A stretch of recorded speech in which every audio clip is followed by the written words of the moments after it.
প্রকৃতিতে পূর্বাভাস, আসছে বৈশাখ, নতুন বছরকে বরণ করতে প্রস্তুত হচ্ছে বাঙালি। শপিং মলগুলোতে এখন উপচে পড়া ভিড়, নগর জুড়ে এখন রঙের ছোঁয়া। নগর বাঙালির এ যেন এক ভোগবাদী উল্লাস। ধান বোনার পরে বাড়ি এসে সব লোকজনদের খাওয়াইতাম, আমরা নিজেরা খাইতাম। আগের মতন তো হচ্ছে না, এখন যার যত স্টাইল দেবে তার তত নববর্ষ পালন ভালো হবে। ইলিশ মাছ পান্তা ভাত খাবে। এই মহা উৎসবটাকে কিন্তু অনেকের বাইরে রেখে সার্বজনীন বলা হচ্ছে, আসলে কেন?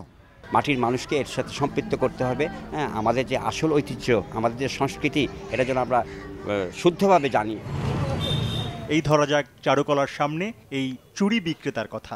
কেন্দ্রে থেকেও প্রান্তিক এই নারীর জীবনে নববর্ষ নতুন কোনো বারতা নিয়ে আসতে পারছে না। আমি কিছুই কিনি নাকি, বেচা কিনি নাই কিছু না। এখন আগে বসবার দিতে, এখন বসবার দেয় না পুলিশ। আর আমার ছেলে মেয়ের জন্য আমি কিছুই কিনি না।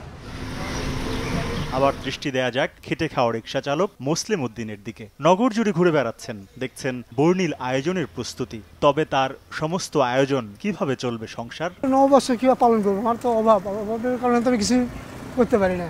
আমি তেমন কামাই করতে পারি না, যা পারি তাতে আমার সংসার চলার মতন।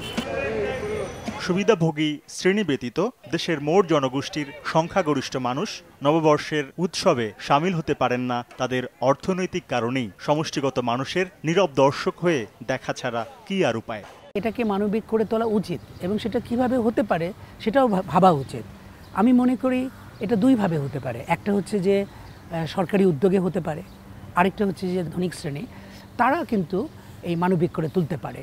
যেমন আমরা ঈদে দেখি যে জাকাতের সময় দরিদ্রদেরকে ধনীরা কাপড় চোপড় দেয়।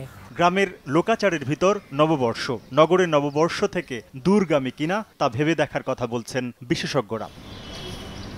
যুগ যুগান্তরের এই ভূমির সন্তানরা বাঙালি হতে চাইবে নাকি বাঙালি হয়েই থাকবে, এই প্রশ্নের মীমাংসা করতে হবে। সংস্কৃতির ভাঙা সেতু দিয়ে নয়, বরং ঐক্যের বাঁধনে জড়াতে হবে পুরো জাতিকে, এমনটাই মনে করেন বিশেষজ্ঞরা। তরিকুল ইসলাম সৌরভ, সময় সংবাদ, ঢাকা।